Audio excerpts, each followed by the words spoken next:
Assalamualaikum warahmatullahi wabarakatuh. Saya Nur Afifah akan menjelaskan materi tentang munculnya pembaruan Islam.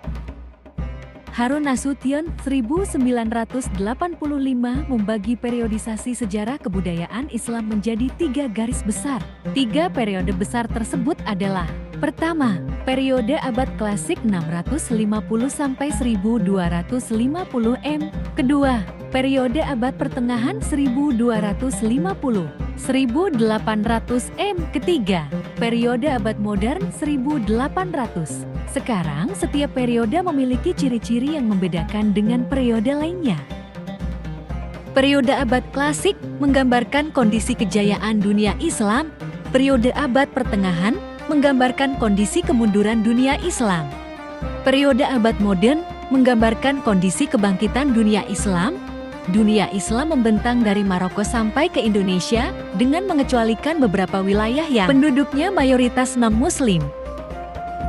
Menurut Muhaimin tahun 2011, Islam mencapai kemajuan di abad klasik disebabkan oleh beberapa hal, yaitu: pertama, umat Islam melaksanakan ajaran Al-Quran yang memerintahkan supaya manusia banyak menggunakan akal.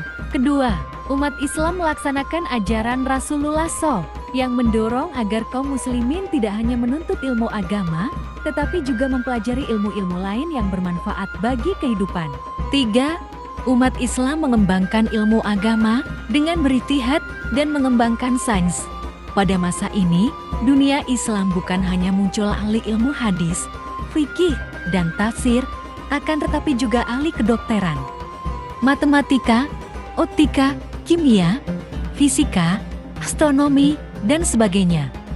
Pada periode abad pertengahan, terutama abad ke-16 sampai 18, laju keilmuan dari para ulama semakin melemah. Ciri-ciri periode abad pertengahan ini adalah: 1. Ulama kurang berani lagi melakukan ijtihad. 2. Para ulama menganggap bahwa penggunaan akal sebagaimana diajarkan Al-Quran sudah bukan samanya.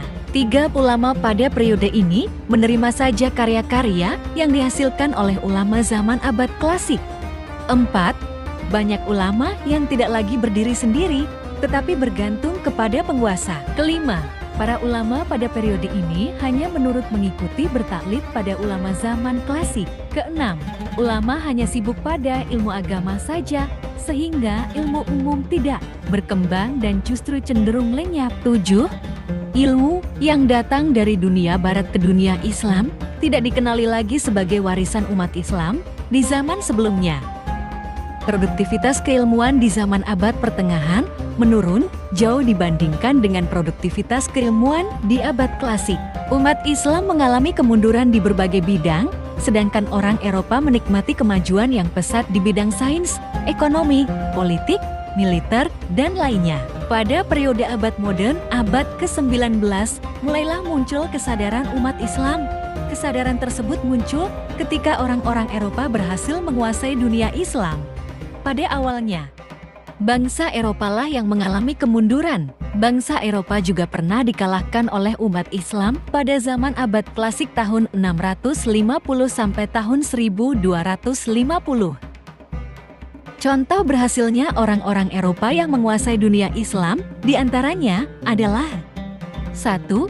Negara Turki Utsmani yang dilo-elukan umat Islam pada penghujung abad pertengahan ternyata mulai surut akibat kalah perang dengan penguasa Eropa. 2. Napoleon Bonaparte dari Perancis dapat menguasai seluruh Mesir dalam waktu kurang dari 3 minggu. 3. Inggris sebagai salah satu kekuatan Eropa mampu memasuki India dan menaklukkan kerajaan Mughal. Dalam kondisi keterpurukan seperti itu, membuat para ulama sadar atas derita kemunduran yang dialami umat Islam dibandingkan dengan kemajuan Eropa.